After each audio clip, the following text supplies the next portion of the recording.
Lebanon Beirut விமான நிலையத்துக்கு போன ஐநா அமைதிப்படை மேலேயே ஹிஸ்புல்லா அமைப்பினுடைய ஆதரவாளர்கள் தாக்குதல் நடத்தியிருக்க செய்தி அதிர்ச்சி ஏற்படுத்தியிருக்கு. அவங்க வந்த வாகனங்களுக்கும் தீ வச்சிருக்காங்க.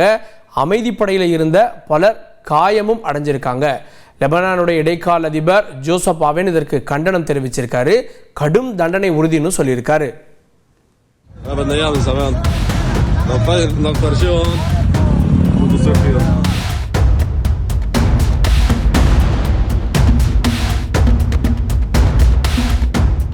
சீனாவில் நிகழ்ந்த ஒரு அதிர்ச்சி செய்தியினுடைய காட்சிகளை பார்க்கலாம்.